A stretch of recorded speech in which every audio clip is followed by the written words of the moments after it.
Hello everyone and welcome to our first day of maths in this capsule course you can say refresher course जो भी हम लोग ने start किया है उसकी आज फर्स्ट क्लास है मैथ्स की। और आज का जो टॉपिक होगा ये हम लोग डिवाइड करके चलेंगे। We will be keeping 2 classes for this particular topic और वो टॉपिक जो कि तुम्हारे पेपर में कम से कम 20 से 25 क्वेश्चन लेके हर साल आता है, ये वो टॉपिक है जिसको हम लोगों ने 2 सेशंस में करना है। अब उस टॉपिक का नाम है नंबर सिस्टम। बच्चे ये पूछते हैं कि सर नंबर सिस्टम का जो वेटेज है 20 से 25 क्वेश्चन, तो क्या नंबर सिस्टम एक ही टॉपिक है या इसके अंदर में हिडन टॉपिक्स भी हैं? तो सीधी सी बात है, नंबर सिस्टम कोई एक टॉपिक नहीं है। नंबर सिस्टम के अंदर में बहुत सारी ऐसी चीजें हैं जिसको हम लोग कह सकते हैं कि these are the hidden topics जो कि नंबर सिस्टम अपने अंदर एसिमुलेट करके बैठा है। और यही रीजन है कि इसका वेटेज तुम्हारे पेपर में 20 से 25 क्वेश्चन तक चले जाता है। तो आज हम लोग सबसे पहले जानेंगे कि ये जो टॉपिक है इसके अंदर जो लेटेस्ट पेपर में चेंजेस आए हैं, जिस पैटर्न पे वो क्वेश्चन पूछना स्टार्ट किया है वो किस तरह के हैं और उनको करने का जो सही तरीका, सही अप्रोच या शॉर्टकट कह सकते हैं, तो वो टेक्निक्स मैं तुम लोग को बताना स्टार्ट करूंगा। एक एक करके मैं क्वेश्चंस लूंगा यहाँ पे, और जिस क्वेश्चन में जहां पे भी किसी थ्योरी की रिक्वायरमेंट होगी तो वो थ्योरी भी मैं तुम लोगों को साइड बाय साइड बताते रहूंगा। तो आज का टॉपिक है हमारा नंबर सिस्टम, जो कि सीडीएस के पेपर में नहीं भी तो हर साल 20 से 25 क्वेश्चन लेके आता है। तो पहले मैं एक बार इसमें हाईलाइट कर दूं कि इसके अंदर क्या क्या चीजें आती हैं। सबसे पहले बेसिक नंबर थ्योरी, जिसमें हम लोग को ये बताया जाता है कि कितने टाइप के नंबर होते हैं, उनकी क्लासिफिकेशन क्या होती है। उसके बाद यूनिट डिजिट कंसेप्ट होता है इसके अंदर में। रिमाइंडर एंड फैक्टर थ्योरम के क्वेश्चंस होते हैं। जैसे जैसे अभी हम लोग पेपर के क्वेश्चंस को डिस्कस करेंगे तो तुम्हें पता चलते जाएगा कि ये सारे टॉपिक्स इसके अंदर कवर होते हुए जा रहे हैं। नेक्स्ट होता है इसके अंदर पावर एक्सपोनेंट कंसेप्ट।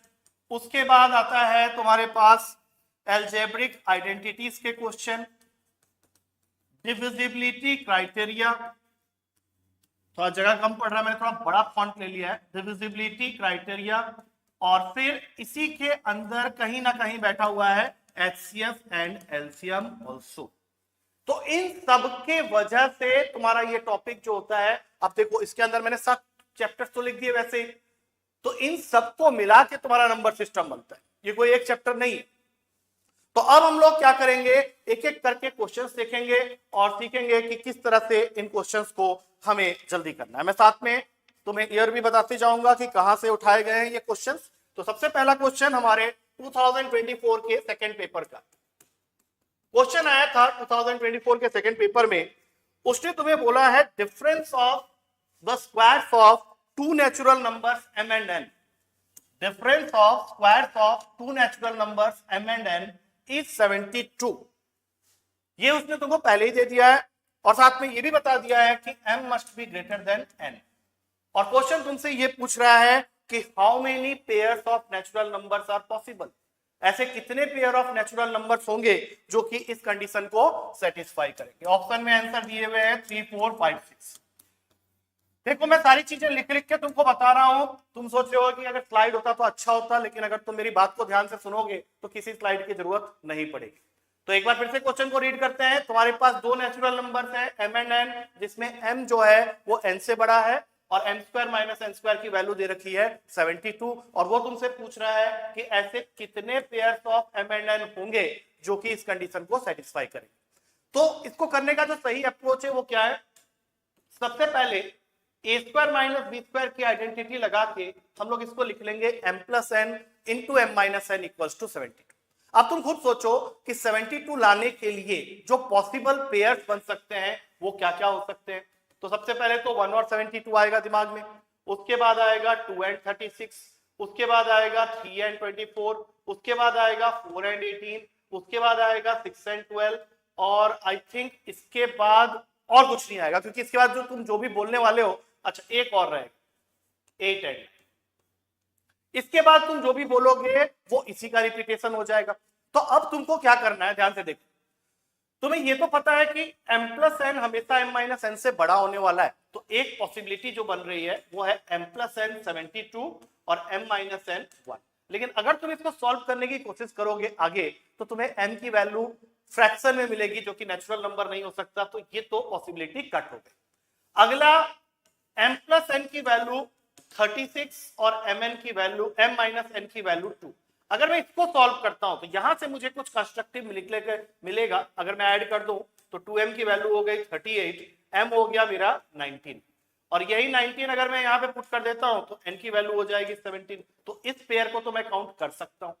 अब उसके बाद नेक्स्ट है हमारा m plus N is equal to 24, m minus N equal to 3। अब अगर मैं यहां से इसको ऐड करके सॉल्व करूं तो अगेन प्रॉब्लम क्या आएगी कि m की वैल्यू फ्रैक्शन में आएगी, तो ये भी कट हो गया।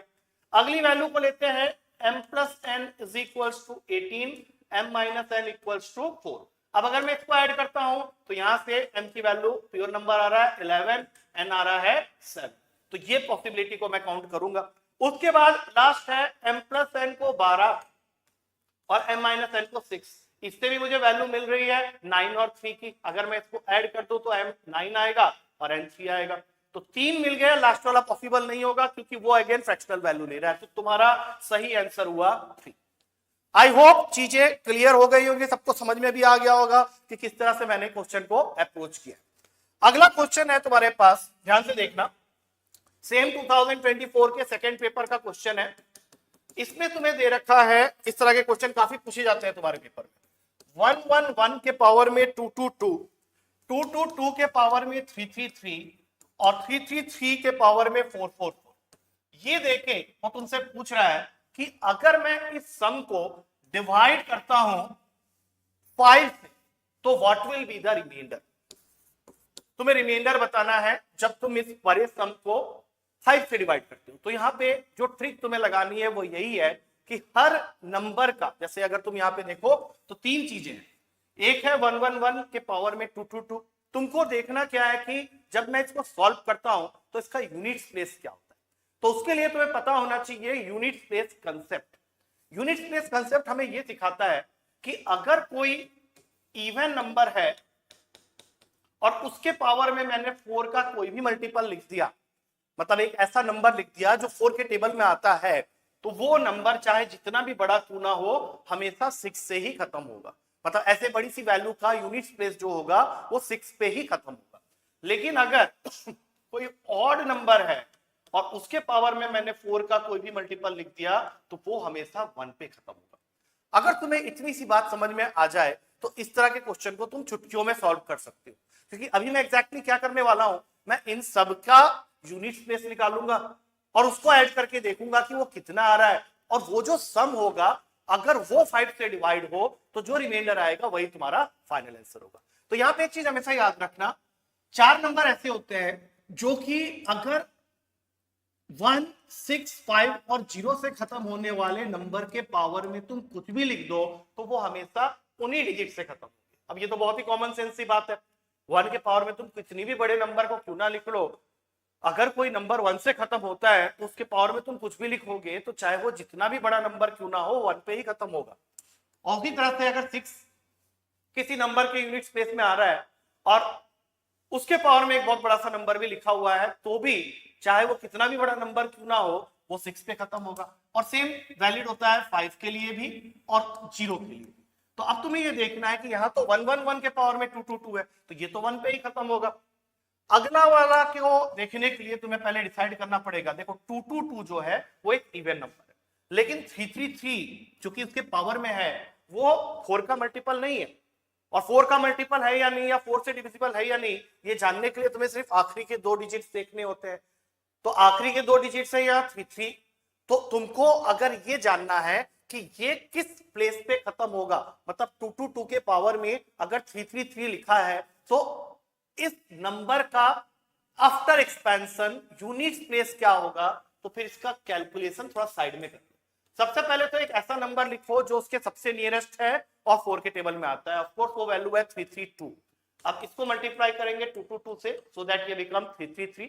और अभी हमने पढ़ा था कि अगर किसी इवन नंबर के पावर में 4 का मल्टीपल है तो वो हमेशा 6 पे खत्म होगा। और 2 की पावर में 1 तो 2 ही होता है, तो इसका मतलब है कि ये वैल्यू जो है ये 2 पे खत्म हो, मतलब चाहे ये नंबर कितना भी बड़ा क्यों ना हो उसका यूनिट प्लेस फिक्स हो गया 2 पे।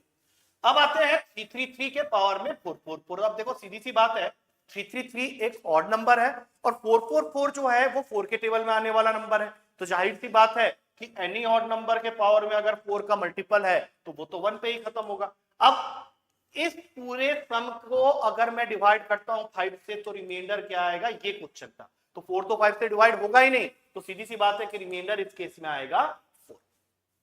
तो अब तुम यहां जान सकते हो कि अगर फ्यूचर में ऐसा कोई भी क्वेश्चन आता है तो तुम्हारा अप्रोच जो होगा इस तरह के क्वेश्चन को करने का वो यही होगा। अगला क्वेश्चन जो कि काफी बच्चे नहीं जानते हैं, सेम 2024 के सेकेंड पेपर का आया हुआ क्वेश्चन था। तुम्हें एक बहुत बड़ा नंबर दे रखा है 43210, उसके बाद 12345 और इसको मल्टीप्लाई करना है हमें 9876 और फिर 6789। क्वेश्चन ये नहीं पूछ रहा कि इस प्रोडक्ट की वैल्यू क्या होगी, वो तो बहुत बड़ा कैलकुलेशन हो जाएगा, वो सिर्फ तुमसे ये पूछ रहा है कि जब हम इसे मल्टीप्लाई करेंगे तो जो बहुत बड़ा सा नंबर आएगा उसके आखिरी के 3 डिजिट्स क्या हो, बस इतना सा क्वेश्चन। तो इसको करने का जो ट्रिक है वो जान के रखो कि फ्यूचर में कभी ऐसा क्वेश्चन आ जाए तो हमेशा क्या करना, आखिरी के जो 3 डिजिट्स हैं दोनों नंबर्स के उनको मल्टीप्लाई, दैट मींस 345 को 789 से डिवाइड कर। अगर तुम इन दोनों नंबर को मल्टीप्लाई करते हो तो जो भी तुम्हारा आंसर आएगा उसके आखिरी के जो 3 डिजिट होंगे वही तुम्हारा आंसर होगा। तो ये मल्टीप्लाई मैं अभी कर नहीं रहा क्योंकि ये तुम कर सकते हो, बट इसका जो सही आंसर होगा वो होगा 205। मतलब ये जो भी नंबर है उसके जो आखिरी के 3 डिजिट्स होंगे वो 205 होंगे, तो आखिरी के 3 डिजिट के लिए ही वो क्वेश्चन पूछ रहा है। अब चाहे तुम ये पूरे नंबर को मल्टीप्लाई करो या आखिरी के 3 डिजिट को मल्टीप्लाई करो, दोनों नंबर का आंसर दोनों ही केस में तुम्हारा किससे खत्म होगा, 205 से। अब ऐसी चीजें बच्चों को पता नहीं होती हैं तो इन सबको नोट करते हुए जरूर चले जाना, सो दैट इन फ्यूचर अगर ये क्वेश्चंस आते हैं तो you can easily solve this type of question. अब चलते हैं, एक बहुत ही रूटीन सा क्वेश्चन आया था 2024 के सेकंड पेपर में। क्वेश्चन क्या कह रहा है, 1/√10 + √9। ऐसे सीरीज वाले क्वेश्चन काफी बार तुम्हारे पेपर में देखे जाते हैं। 1/√11 + √10, फिर ये सीरीज कंटिन्यू हो रही है 1/√12 + √11 और आखिरी में ये खत्म हो रहा है जाके 1/√196 + √195। अब देखो ऐसे क्वेश्चन का करने का जो प्रोसीड्योर है, देखो पहले प्रोसीड्योर जान लेते हैं फिर इसका एक ट्रिक होता है वो भी सीख लेंगे। तो सबसे खास बात क्या है इस क्वेश्चन के अंदर में कि जितने भी फ्रैक्शंस हैं उन सबका न्यूमरेटर 1 का है, और एक और चीज जो तुम्हें दिख रही होगी वो ये है कि रूट के नीचे जो 2 वैल्यूज है वो कंसेक्यूटिव है। तो ऐसे क्वेश्चन के अंदर जब भी तुम रैशनलाइजेशन करने जाओगे, ऑब्वियस सी बात है तुम जाओगे रैशनलाइजेशन करने के लिए क्योंकि तुम्हारा पहला नंबर जो है वो √10 है और बीच में प्लस का साइन है और √9 है, तो तुमको √10 - √9 से ऊपर नीचे मल्टीप्लाई करना पड़ेगा। Now I am talking about the normal method of doing this question, फिर मैं इसका एक ट्रिक बना दूंगा, तो ये तुम करोगे। अब नीचे चूंकि कॉन्जिक्यूटिव नंबर था तो a + b * a - b की आइडेंटिटी लगा के नीचे बन गया a² - b², that means 10 - 9, that means बचा क्या, सिर्फ 1, तो ऊपर बच गया जो वैल्यू वही इसकी नेट वैल्यू है। तो इससे तुम एक जनरलाइजेशन कर सकते हो कि अगला वैल्यू जो होगा वो √11 - √10 होगा, उसके बाद वाला वैल्यू होगा √10 √12 - √11 और इस तरह से आखिरी वैल्यू हो जाएगी √196 - √195। अब तुम्हें करना क्या है, ध्यान से देखो, यहां पे जो पहला वैल्यू है वो चौथे वैल्यू के साथ कैंसिल हो रहा है और जो तीसरा वैल्यू है वो छठे वैल्यू के साथ कैंसिल हो रहा है। तो इस तरह से तुम देखोगे कि सारे वैल्यूज कैंसिल हो जाएंगे एक दूसरे के साथ, सिर्फ पहले वाले का जो दूसरा नंबर है और आखिरी वाले का जो पहला नंबर है वही बच जाएगा। तो इसको जनरलाइज कैसे करोगे कि कोई भी ऐसा सीरीज अगर है 1/√10 + √10 + 1 और इस तरह से ये कंसेक्यूटिव जा रहा है, आखिरी में यहाँ पे किसी नंबर पे खत्म हो रहा है, सपोज कर लो x रूट में है प्लस रूट का x + 1, तो तुम्हें कुछ नहीं करना है, तुम्हें सिर्फ देखना क्या है, यहां से ये वाली वैल्यू और यहां से ये वाली वैल्यू, जैसा कि यहाँ पे हो रहा है, ध्यान से देखो √n + 1 माइनस के साथ, मतलब इसका जो फाइनल आंसर बनेगा वो क्या बनने वाला है तो आखिरी वाला दैट इज रूट एक्स, आखिरी वाले का पहला टर्म और इसका नेगेटिव कर लो और उसको माइनस, ये इसका एक जनरलाइज रिजल्ट हो। क्या करना है, ध्यान रखना, आखिरी वाले का पहला टर्म जो डिनोमिनेटर में है तो पहले तो लिख लो रूट 196, और पहले वाले में जो दूसरा वाला टर्म था डिनोमिनेटर में, डिनोमिनेटर का जो सेकंड टर्म था उसके आगे नेगेटिव का साइन लगा के इसके साथ ऐड कर दो, मतलब माइनस रूट 9। अब देखो रूट 196 की वैल्यू होती है 14 और रूट 9 की वैल्यू होती है 3, तो सीधा सीधा तुम्हारा आंसर बन जाता है 14 minus 3 that is equals to 11। I hope ये ट्रिक तुम्हें याद रहनी चाहिए, ये तरीका तुम्हें याद रहना चाहिए, क्योंकि कई बार ऐसा होता है कि हम ट्रिक सीख तो लेते हैं लेकिन एग्जाम हॉल के अंदर जाते जाते बिकॉज ऑफ प्रेशर और मे बी थक जाते हो तो तुम्हें लगता है चल जनरल मेथड से ही कर लेते हैं। वेल एंड गुड, इसीलिए मैं क्या कर रहा हूं कि तुम्हें जनरल मेथड भी साइड बाय साइड बता रहा हूं, जहां मुझे लग रहा है कि शॉर्टकट बताने पे हो सकता है कि तुम फ्यूचर में कभी भूल जाओ, तो साथ में जनरल मेथड भी जान के रखो सो दैट तुम्हारे दोनों हाथ में लड्डू होने चाहिए। अब चलते हैं अगला क्वेश्चन। अगला क्वेश्चन काफी ट्रिकी क्वेश्चन था, काफी बच्चे इसको गलत करके भी आए थे। क्वेश्चन क्या है, क्वेश्चन में 2-3 हिडन बातें उसने बोल दी। सबसे पहले तो क्वेश्चन कहता है what is the sum of largest 4 digit number and smallest 4 digit number. लेकिन इसमें जो एक पंच लाइन है वो ये है कि तुम्हें लार्जेस्ट 4 डिजिट नंबर तो बनाना है लेकिन प्राइम नंबर्स को लेके बनाना। अब आधे बच्चे तो ये चीज पढ़े ही नहीं थे क्वेश्चन पेपर में। मतलब क्वेश्चन क्या चाह रहा है कि अगर तुम सिर्फ प्राइम नंबर्स को लेके विदाउट रिपीटेशन सबसे लार्जेस्ट 4 डिजिट नंबर और सबसे स्मॉलेस्ट 4 डिजिट नंबर लिखते हो तो उनका सम क्या हो। तो सबसे पहले तो ये डिसाइड कर लो कि प्राइम नंबर ऑड वाले कौन कौन से होते हैं, क्योंकि क्वेश्चन में ये क्लियरली मेंशन है कि सिंगल डिजिट प्राइम नंबर तुम्हें यहां पे लेना है। तो सिंगल डिजिट प्राइम नंबर होंगे तुम्हारे 2, 3, 5 एंड। अगर तुमने इसको छोड़ के कुछ भी लिखा हो गलत होगा। जैसे बच्चों ने 1 लिख दिया था, कभी कभी बच्चे 9 भी लिख देते हैं, चलो 9 तो नहीं है तुम्हें भी मालूम है, लेकिन 1 को काफी बच्चे प्राइम में काउंट करते हैं। तो हमेशा याद रखना 1 is the only number which is neither prime nor composite. ये क्वेश्चन कई बार तुम्हारे पेपर में पूछा भी गया है, तुम्हें ये चीज अच्छी तरह से पता होनी चाहिए कि 1 के 2 फैक्टर्स नहीं हो सकते और 1 के 2 से ज्यादा फैक्टर्स भी नहीं हो सकते, क्योंकि प्राइम नंबर होने के लिए किसी भी नंबर का 2 फैक्टर होना जरूरी है। अब 1 का तो एक ही फैक्टर है दैट इज 1 इटसेल्फ, और कंपोजिट होने के लिए 2 से ज्यादा फैक्टर के होने की जरूरत है। तो 2 से ज्यादा फैक्टर तो 1 के पास है ही नहीं, उसके पास तो एक ही फैक्टर है। तो 2, 3, 5, 7 को लेके जो सबसे लार्जेस्ट नंबर बनेगा वो बनेगा 7532 और जो सबसे छोटा नंबर बनेगा वो बनेगा 2357। तो इसको ऐड कर लो, तुम्हारा आंसर तुम्हारे सामने है 9889। आई डोंट नो बच्चे इसमें क्या कंफ्यूज हुए थे, आई डोंट। अब चलते हैं अगला क्वेश्चन जो सेम पेपर में पूछा गया है। तो क्वेश्चन में 2 इक्वेशन दे रखे, X cube plus 1/x cube is equals to 65/8 और एक दूसरा इक्वेशन है y cube plus 1/y cube is equals to 730/27। और क्वेश्चन चाहता है कि तुम उसको वैल्यू निकाल के दो प्रोडक्ट एक्स वाई का। तो काफी बच्चे क्या करने लगे, इसको सॉल्व करने लगे, लेकिन मेरे खुद के स्टूडेंट्स को मैंने ये चीजें अच्छी तरह से समझाई हुई है कि नंबर सिस्टम के क्वेश्चन को जब तुम कर रहे हो तो नंबर सिस्टम में एक चीज हमेशा याद रखना, बिफोर स्टार्टिंग नंबर सिस्टम या जब भी तुम नंबर सिस्टम कहीं से भी पढ़ रहे हो तो 3 चीजें हमेशा करनी है। 1 से लेके 30 तक का स्क्वायर, ये मैंने कल भी बताया था तुम लोग को इंट्रोडक्टरी क्लास में। 1 से लेके 20 तक का क्यूब और 1 से लेके 20 तक का टेबल। अगर तुमने ये चीजें पहले कर ली तो इस तरह के क्वेश्चन को तुम सिर्फ देख के सॉल्व कर सकते हो। अब ये कैसे पॉसिबल है, ध्यान से x को मैं वैल्यू देने जा रहा हूं 2 का। तुम बोलोगे क्यों सर 2 क्यों दे रहे हो, 3 दे दो। मैं बोलूंगा देखो 2 का क्यूब जो होता है 8 होता है, तो 2 का क्यूब अगर 8 होता है तो ये वैल्यू हो जाएगी 8 प्लस 1/8 जो कि 65/8 होता है। और उसी तरह से सोचो कि अगर मैं y को वैल्यू दे देता हूं 3, तो 3 का क्यूब होता है 27 और 1/27। अब यहां पे देखो 27 का स्क्वायर अगर तुम्हें याद है तो तुम्हारा काम आसान हो जाएगा। मतलब क्यूब का भी यूज हो गया क्वेश्चन के अंदर और स्क्वायर का भी यूज हो गया। आई होप सबको याद होना चाहिए कि 27 का स्क्वायर होता है 729, जो कि इस इक्वेशन को 729 + 1 730 बना देगा। तो x और y दोनों की वैल्यू तुम्हें मिल चुकी है, x है 2, y है 3, तो फाइंड एक्स वाई जो बोला था इसका आंसर हो जाएगा 2 into 3 that is equals to 6। So make sure कि जब तुम क्वेश्चन पेपर कर रहे हो तो नंबर सिस्टम के इस तरह के क्वेश्चंस को बिल्कुल नहीं छोड़ना है। काफी बच्चे डर जाते हैं, बोलते हैं सर पैटर्न चेंज हो गया, कहां से क्वेश्चन आ गया, क्या आ गया। अरे देखो पेपर के अंदर में कुछ क्वेश्चंस ऐसे जरूर होंगे जो कि तुम्हें आउट ऑफ पैटर्न लगेंगे।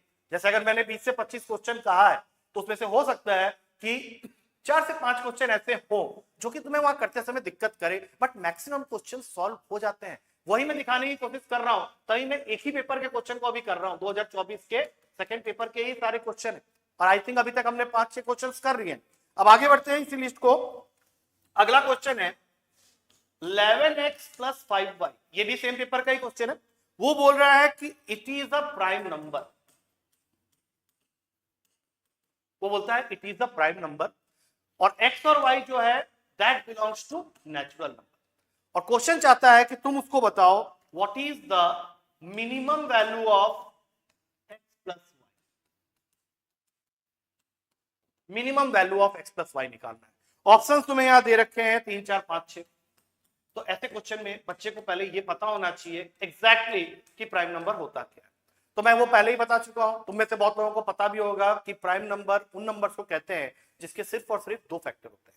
तो वो रेस्ट्रिक्शन 11x प्लस 5y के लिए है, x और y के लिए नहीं है। x और y को तो बोल रहा है कोई भी नेचुरल नंबर ले लो, लेकिन तुमको एक चीज और समझना है कि अगर वो minimum value of x plus Y मांग रहा है तो तुम्हें x और y के छोटे छोटे वैल्यूज को ही देखने की जरूरत है। तो सपोज करते हैं कोई बच्चा बोले सर मैं x को 1 देना चाहता हूँ, दे दे भाई, कोई दिक्कत नहीं है, ये 11 हो जाएगा। लेकिन तब तुमको y को क्या देना है, क्योंकि वो तो 5 का मल्टीपल बनने वाला है, और 5 का मल्टीपल बन गया तो प्रॉब्लम हो सकती है कि 5 3 15 है, 15 अगर 11 से ऐड हो गया तो 26 हो जाएगा, 2 दोगे तो 10 11 21 हो जाएगा। तो मेरे ख्याल से x1 काम नहीं करेगा, तो 2 से स्टार्ट कर दो, छोटी वैल्यू पहले चेक कर। तो 11 इंटू 2 होता है 22। अब तुमको सोचना है कि अगर मैं x को 2 दे रहा हूं तो क्यों ना y को 3 दे दूं, एक बार चेक तो करें क्या बनता है। तो 11 इंटू 2 प्लस 5 इंटू 3, तो ये हो गया 22, ये हो गया 15, और ये मिल गया तुमको 37। अब इससे छोटी वैल्यू तो हो ही नहीं सकती, इससे छोटी वैल्यू पॉसिबल ही नहीं है, क्योंकि 11 जो है वो बड़े नंबर के सामने और 5 छोटे नंबर। तो ऑब्वियस सी बात है कि y और x की जब वैल्यू असाइन होगी तो y की वैल्यू x से बड़ी होनी चाहिए। तो मैंने y को 3 दिया, x से 2 दिया, इससे छोटी वैल्यू नहीं होगी। उससे पहले मैंने चेक कर लिया था y को 2 और x को 1 देके, तो करेक्ट आंसर इसका बन गया, क्योंकि 2 और 3 है तो मिनिमम सम जो आएगा वो 2 + 3 5 आएगा। अब ऐसे क्वेश्चन को टैकल करने का यही तरीका है, तो ध्यान देना कि इस तरह से अप्रोच करना होता है। अच्छा, अब चलते हैं अगले क्वेश्चन की तरफ। अगला क्वेश्चन जो तुम्हारे पेपर में पूछा गया है वो काफी बार पूछा जा चुका है, स्टेटमेंट क्वेश्चन है, ध्यान से देखना, क्योंकि इसके अंदर में एक पर्टिकुलर थ्योरम यूज होगा जो कि तुम्हें मैं इस क्वेश्चन के थ्रू समझाने की कोशिश करूंगा। ये काफी बार तुम्हारे पेपर में पूछे हुए क्वेश्चंस हैं, इसलिए इसको जरूर ध्यान से देखना। पहला स्टेटमेंट कहता है कि 61 डिवाइड्स, किसको डिवाइड कर रहा है, 107 के पावर में 100 माइनस 76 के पावर में 100। अभी हमें चेक करना है ये सही है या नहीं, है तो स्टेटमेंट दिया उसने।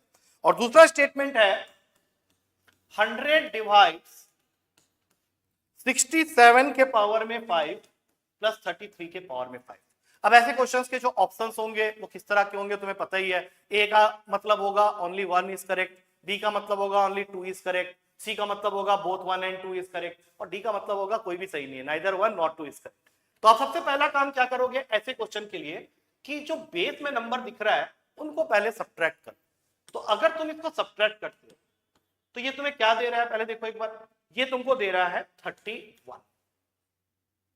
अब सोचो कि अगर ये तुमको 31 दे रहा है तो क्या 61 का कोई रिलेशन बनता है 31 के साथ में, सोचो थोड़ा सा। क्योंकि 107 को अगर मैं 76 से माइनस कर रहा हूं तो स्ट्रेट अवे दिख रहा है कि यहाँ पे 31 आ रहा है, और 61 एक प्राइम नंबर है। अच्छा, एक काम और करो, लेकिन इसको ऐड करके भी देख लो एक बार, तो ये कितना हो गया, ये बन गया तुम्हारा 183। अब बच्चा बोलेगा कि सर माइनस का साइन है तो आपने ऐड क्यों किया। अब इसका फंडा बहुत क्लियर है, तुमको यहाँ पे एक चीज समझनी पड़ेगी कि पावर में अगर एक इवन नंबर बैठा हुआ है तो इसका मतलब है ये क्वेश्चन पता है किस फॉर्म में चला गया, ये क्वेश्चन चला गया है x के पावर में n माइनस a के पावर में n, और नीचे क्या किया है x प्लस a को रखा गया। अब ध्यान से देखो, x क्या है हमारे पास 107, a क्या है हमारे पास 76, n क्या है हमारे पास 100। लेकिन ये n क्या है, एक इवन नंबर है क्योंकि n क्वेश्चन के हिसाब से 100 है। अब मैं अगर तुमसे पूछूं कि क्या n इवन होने पे ये इसको डिवाइड करेगा, तो ये तुम कैसे चेक करोगे? तो उसको चेक करने के लिए हमारे पास में होता है रिमाइंडर एंड फैक्टर थ्योरम। किसी भी पॉलिनोमियल को जब तुम दूसरे पॉलिनोमियल से डिवाइड कर रहे हो और चेक करना चाहते हो कि रिमाइंडर 0 आएगा या नहीं, तो तुम्हें जिससे डिवाइड कर रहे हो उसको 0 के इक्वल करना है और वहां से जो भी x की वैल्यू निकलेगी, जैसे मुझे मिला अभी -a, तो ये x उठा के यहां पे पुट कर दो। तो ये क्या बन गया, -a पूरे के पावर में n -a के पावर में n। अब तुम मुझे एक चीज बताओ कि अगर ये वैल्यू को तुम 0 करना चाहते हो तो तुम्हारे पास में n जो होना चाहिए, क्या वो एक इवन नंबर होना चाहिए या ऑड नंबर? तो वहां से कमेंट सेक्शन में जरूर आंसर आना चाहिए कि सर अगर ये इवन होगा तभी तो ये माइनस का साइन रिमूव होगा, और जब ये माइनस का साइन रिमूव होगा तभी ये बनेगा a की पावर n -a की पावर n, दैट इज 0। और यही वो रीजन था जिसकी वजह से मैंने तुमको यहाँ पे ऐड करके दिखाया। अब जरा चेक करो कि क्या 61 183 के टेबल में आता है, तो बिल्कुल आता है। तो यहाँ पे इस चीज का बिल्कुल ध्यान रखना है। दो ही काम कर सकते हो तुम, या तो तुम इन दोनों नंबर्स को ऐड करके देखोगे इस नंबर से डिवाइड होता है या नहीं, या फिर सब्ट्रैक्ट करके देखोगे डिवाइड होता है कि नहीं। दोनों में से अगर कुछ भी नहीं हुआ तब जाके तुम बोलोगे कि स्टेटमेंट गलत है, अदरवाइज सही है। जैसे मान लो कुछ बच्चे ने क्या किया था, सिर्फ माइनस किया था, तो माइनस करने पे हमें क्या मिला था 31। अब 31 का 61 से कोई लेना देना नहीं, लेकिन अगर इस जोश में तुम इसको गलत कर देते तो आंसर गलत हो जाता, क्योंकि प्लस करने के बाद ये सम आ रहा है 183 और 183 61 के टेबल में 3 में आ जाता है। तो ऑब्वियस सी बात है कि ये थ्योरम यहाँ पे यूज हो रहा है। अब देखते हैं दूसरा। अब तुम्हारा क्वेश्चन क्या है, 67 33। अब 67 और 33 बीच में प्लस का साइन है, तो सबसे पहले तो तुम प्लस ही करोगे, और सबको मालूम है कि 67 और 33 को ऐड करने पे 100 तो आता ही आता है। अब यहाँ पे थ्योरम क्या यूज हुआ, समझाने की कोशिश करता हूं, ध्यान से देख। x की पावर n प्लस a की पावर n अपॉन में x प्लस a अगर मैं करता हूं, अब जरा समझो इसको ध्यान से। तो डिवाइड करने के लिए x प्लस a को 0 के इक्वल करेंगे, x की वैल्यू आ गई -a, अब इस -a को यहां पुट करो, तो ये बन गया -a के पावर में n प्लस a के पावर में n। अब मुझे एक चीज बताओ कि तुम क्या चाहोगे, वहां पे वो माइनस का साइन रहे या ना रहे, क्योंकि हमें अल्टीमेटली तो डिविजिबल बनाना है उसको, दैट मींस हमें 0 चाहिए। तो तुम्हारी तरफ से आंसर आना चाहिए था कि सर वहां पे n ऑड नंबर होना चाहिए, क्योंकि अगर ये n ऑड हुआ तो ये -a और ये +a हो जाएगा, -a की पावर n प्लस a की पावर n, ये 0 हो जाएगा। तो थ्योरम क्या यूज हुआ यहाँ पे कि x की पावर n प्लस a की पावर n डिविजिबल होगा x प्लस a से अगर तुम्हारा n ऑड होगा। तो n क्या है यहाँ पे 5 और x प्लस a क्या है यहाँ पे 100। तो दोनों स्टेटमेंट अपनी अपनी जगह में बिल्कुल सही है। ये सारी चीजें मैंने क्लास में करवाई हुई थी बच्चों को, लेकिन बच्चों को भी इस चीज का ध्यान रखना है कि क्वेश्चन में दोनों पॉसिबिलिटी तुम्हें चेक करनी पड़ेगी, प्लस करके भी और माइनस करके भी। I hope I am making sense. अगले क्वेश्चन में चलेंगे। ऐसा क्वेश्चन ये भी तुम्हें वो पूछा है, एक एक्सप्रेशन दे रखा है p की वैल्यू का, और वो क्या है n into N plus 1 into N plus 2 into N plus 3 plus 1। या तो तुम इसको ऐसे भी पढ़ सकते हो कि product of 4 consecutive numbers plus 1। तुम्हें ना चीजों को ऐसे जनरलाइज करना सीखना पड़ेगा। ये नहीं कि तुम ये क्वेश्चन को देख रहे हो और सोच रहे हो अच्छा ठीक है n है, यहाँ पे n प्लस 1 है। अरे n, n plus 1, n plus 2 और n प्लस 3, इनको हम लोग बोलते हैं 4 कंसेक्यूटिव नंबर्स। तो तुमने क्या किया, 4 कंसेक्यूटिव नंबर्स को मल्टीप्लाई करके उसमें +1 कर दिया। अब वो तुमसे पूछ रहा है p से रिलेटेड दो बातें। पहला स्टेटमेंट नंबर 1 कि p is going to be always odd, और दूसरा statement p is going to be always a perfect square number.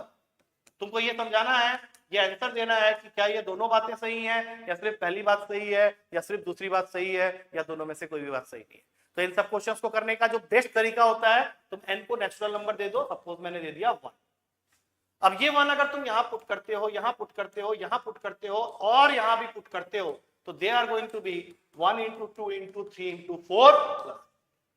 इनको मल्टीप्लाई करके देख लो, 24 आएगा, +1 करोगे 25 आ जाएगा। अब 25 ऑड होता है, तुम बोलोगे यस सर बिल्कुल होता है। क्या 25 परफेक्ट स्क्वायर होता है? बिल्कुल होता है। 5 का स्क्वायर होता है। तो दोनों स्टेटमेंट सही है। लेकिन यहाँ पे मैं एक चीज जरूर बोलूंगा, ये आंसर मुझे तो समझ में आ गया कि दोनों सही है, लेकिन तुम क्या करो एग्जाम में जब भी ये क्वेश्चन आए तो एक और वैल्यू पे भी चेक करके देखो। और वैल्यूज जितनी छोटी होंगी तुम्हारे लिए अच्छा है वो। अब 2 डालें जरा यहाँ पे, तो 2 इंटू 3 इंटू 4 इंटू 5 प्लस 1। अब 2 3 4 5 को मल्टीप्लाई करके देखोगे तो ये 120 आ रहा है, और प्लस 1 करोगे तो ये 121 हो जाएगा। अब मैं तुमसे पूछूंगा 121 और होता है, तो बोलो यस सर होता है। 121 परफेक्ट स्क्वायर होता है, बिल्कुल होता है। 11 का स्क्वायर होता है। तो फिर ये कंफर्म हो गया कि ये दोनों ही स्टेटमेंट तुम्हारे सही है, and hence your answer is C option. अब चलते हैं अगले क्वेश्चन में। अगला क्वेश्चन तुम्हें एचसीएफ निकालने के लिए बोला। मैंने बोला था एचसीएफ एलसीएम को भी वो कवर करेगा। तो किसका एचसीएफ निकालना है? इन दो वैल्यू। बच्चे घबरा गए, बोले सर 2 की पावर 36 कहां सॉल्व कर पाएंगे? मैं बोला करने की जरूरत ही नहीं है, करने की जरूरत ही नहीं है। इस तरह के क्वेश्चन में रूल क्या कहता है कि देखो -1 तो दोनों में हो रहा है, 2 दोनों में ही है, तो तुम्हें करना क्या है, 36 और 45 का एचसीएफ निकाल के 2 के पावर में रख देना है, और फिर उसमें से -1 कर दो, जो भी आंसर आएगा वो तुम्हारा फाइनल आंसर है। तो 2 की पावर 36, 2 की पावर 45, 36 और 45 का एचसीएफ सबको मालूम होना चाहिए, हाईएस्ट कॉमन फैक्टर इज 9। तो तुम्हारा एचसीएफ इसका क्या होगा, 2 की पावर 9 -1। अब जो अच्छे बच्चे होते हैं उनको ये छोटी छोटी वैल्यू याद होती है। देखो 2 की पावर 8 जो होता है वो 512 होता है, तो 2 की पावर 9 जो है 1024 होगा। तो इसका एचसीएफ हो गया 1024 -1, दैट इज 1023। तो आराम से तुम इस क्वेश्चन को कर सकते हो। अगला क्वेश्चन देखेंगे। क्वेश्चन कह रहा है कि 199 can be written as m square minus n square. ऐसा क्वेश्चन अभी जस्ट किया, सेम पेपर में ही आ गए। तो और m is greater than n और m and n belongs to natural number. देखो ये सेम क्वेश्चन अभी हमने स्टार्टिंग में भी किया था, फर्स्ट क्वेश्चन जो था। अब वो तुमसे पूछ रहा है कि what is the value of mn, mn की वैल्यू क्या होगी, प्रोडक्ट ऑफ mn क्या होगा। उस क्वेश्चन में क्या था, वहां पे उसने तुमसे पूछा था how many possible pairs of X and Y are there. अगर तुम्हें याद हो आज की क्लास का पहला क्वेश्चन। तो अब तुम यहां पे क्या करने वाले हो, ध्यान से देखो। m square minus n square की बात कर रहा है, तो सीधी सी बात है, तुमको अभी भी इसको ओपन ही करना पड़ेगा, m plus n into m minus n। अब तुमको यहाँ पे ये सोचना है कि ऐसे कौन से दो वैल्यूज हैं जिनका प्रोडक्ट 199 हो सकता है। तो दिमाग में सिर्फ और सिर्फ एक ही पेयर दिमाग में आएगा, दैट इज क्या लिखो, 199 इंटू 1। अब ये तो हो गई दिक्कत। अब देखो बहुत आसान है, देखो ध्यान से। m प्लस n बड़ी वैल्यू है तो इसको 199 के इक्वल कर लो, m माइनस n छोटी वैल्यू है तो इसको 1 के इक्वल कर लो। तो तुम्हारे दो इक्वेशन क्या बन गए, एक बन गया m plus n equals to 199 और एक बन गया m minus n equals to 1। बिल्कुल सेम उसी तरीके से कर रहे हैं, दोनों को ऐड कर दो। दोनों को ऐड करोगे तो ये 2m दे देगा तुमको 200 के इक्वल, दैट मींस m आ गया 100। अब ये तो कोई गधा भी बता सकता है कि m 99 आने वाला है, और ये सेटिस्फाई भी कर रहा है। 100 प्लस 99 इज 199, 100 माइनस 99 इज 1। तो तुम्हारा m और n कितना आ गया, 199। तुमको मल्टीप्लाई करना है, that means correct answer is 99 100। I hope clear हो रही है चीजें, और ये भी समझ में आ रहा है कि भैया क्वेश्चन पेपर तो आसान था, हम ही नहीं कर पाए। अब एक और क्वेश्चन दिखाता हूं तुम लोग को, जो कि पहले भी कई बार पूछा हुआ। वो बोलता है कि XYZ एक 3 डिजिट का नंबर। अब अगर 3 डिजिट का नंबर है तो तुम्हें पहले ये सोचना पड़ेगा कि 3 डिजिट के नंबर्स को जब भी हम लिखते हैं तो सबसे पहले होता है 100 प्लेस, फिर 10 प्लेस, फिर यूनिट्स प्लेस। तो यहाँ x रख लो, यहाँ y रख लो, यहाँ z रख लो। दैट मींस तुम्हारा नंबर क्या बन गया, 100x plus 10y plus z। अब वो कहता है कि इसको तुम रिवर्स करके लिखो। रिवर्स करके मतलब उसने बोला है yxz लिखो, yxz। तो yxz लिखोगे तो क्या होगा, ध्यान से। अब ये बन जाएगा 100y प्लस 10x प्लस। अब वो बोलता है इनका डिफरेंस ले लो। अच्छा, अगर तुम इसका डिफरेंस लेते हो तो क्या ये बन जाएगा 990x माइनस 990y। z तो गायब हो गया, तो 990x माइनस y। ये तो मैंने बना लिया फॉर्मेट, लेकिन क्वेश्चन क्या चाह रहा है मेरे से, how many possible values exist for the sum x plus y। How many possible values exist for the sum x plus y। x minus y होना चाहिए, x माइनस y के लिए पॉसिबल सम्स कितने हो सकते हैं। तो एक बात बताओ, 990 से अगर मल्टीपल रखना चाहते हो तो ये जो x माइनस y होना चाहिए तो 1 के इक्वल होना चाहिए। दैट मींस तुम्हें कंसेक्यूटिव वैल्यूज लेने पड़ेंगे और ये सोचना पड़ेगा कि कितने कंसेक्यूटिव वैल्यूज हो सकते हैं। तो क्या क्या हो सकता है, 1 2 हो सकता है, 2 3 हो सकता है, 3 4 हो सकता है, 4 5 हो सकता है, 5 6 हो सकता है, 6 7 हो सकता है, 7 8 हो सकता है, या फिर 8 9 हो सकता है। इसके बाद तुम जो भी लिखने वाले हो वो रिपीट हो जाएगा। तो टोटल कितने हो गए एक बार देख ले जल्दी से, 1 2 3 4 5 6 7 8। 8 वैल्यूज तुम्हारे टोटल इसके अंदर आ रहे हैं। तो आई होप इसके साथ हमने मैक्सिमम क्वेश्चंस जो पूछे गए थे तुम्हारे 2024 के सेकंड पेपर के कवर कर लिए। अब मैं इसके अंदर एक और क्वेश्चन दिखाता हूं जो कि 2024 के फर्स्ट पेपर में पूछा गया था, सो दैट तुम्हें यह भी क्लियर हो जाए कि किस किस डायमेंशन के क्वेश्चन को वो पूछ सकता है तुमसे। तो नेक्स्ट क्वेश्चन मैं ले रहा हूं। क्वेश्चन में तुम्हें दे रखा है एक वैल्यू है। अब इस क्वेश्चन को करने का सही तरीका क्या होगा, ध्यान से देखिए। 2024 के फर्स्ट पेपर का आया हुआ क्वेश्चन। तो तुम्हें p की वैल्यू दे रखी है यहां पे होल क्यूब रूट में। होल क्यूब रूट के अंदर है तुम्हारे पास a प्लस अंडर रूट का a square plus B cube, और फिर प्लस में होल क्यूब रूट के अंदर में a माइनस अंडर रूट का a square plus B cube. अब ये देख के ही अंदर लग रहा होगा, लेकिन आगे उसने क्या पूछा है कि find the value of p cube plus 3pp। इसकी वैल्यू तुम्हें फाइंड करनी है। ऑप्शंस यहां पे है रेडी हमारे पास में, -2a, उसके बाद a, फिर 2a और फिर 3a। तो अब ऐसे क्वेश्चन को करने का क्या अप्रोच है? क्या क्यूबिंग करनी पड़ेगी? मैं बोलूंगा बिल्कुल नहीं करूंगा, क्यूबिंग तो मैं करना ही नहीं वाला हूं, भले ही क्वेश्चन छोड़ना पड़ जाए। मैं भाई b को वैल्यू देने जा रहा हूं 0 का, a को वैल्यू देने जा रहा हूं 1 का। तुम बोलोगे सर इससे क्या होगा? इससे बहुत कुछ होगा, क्योंकि एक तो ये बहुत छोटी वैल्यूज है जो कि क्वेश्चन को बहुत जल्दी सॉल्व कर देगी। तो एक बार करके देखते हैं। अगर मैंने a को 1 और b को 0 दिया है तो यहां से तुमको क्या मिलने वाला है? 1 प्लस 0, 1 प्लस 0 मतलब 1, और यहां से क्या मिलेगा? ये भी 1। तो टोटल तुम्हारे पास में क्या आ गया? 2 आ गया। अब दूसरा यहां से क्या मिलेगा? ध्यान से देखना, 1 माइनस 1, तो ये तो पूरा ही गायब हो गया। तो तुम्हारा आंसर क्या बना? 2 बना ना। अब सोचो कि ऑप्शन में तो 2 कहीं पे भी नहीं है, लेकिन तुमने a को वैल्यू क्या दी थी? 1। तो सोचो कि किस वैल्यू, किस ऑप्शन में अगर मैं a की जगह 1 रखूं तो मेरा आंसर 2 आ जाएगा। तो अंधा भी बता देगा कि सी ऑप्शन सही आंसर है, दैट इज 2। तो इसको हम लोग कंटिन्यू रखेंगे अगली क्लास में। आज की क्लास में जितने भी क्वेश्चन मैंने डिस्कस किए हैं ये सब तुम्हारे 2024 सेकेंड और 2024 के फर्स्ट पेपर के क्वेश्चन।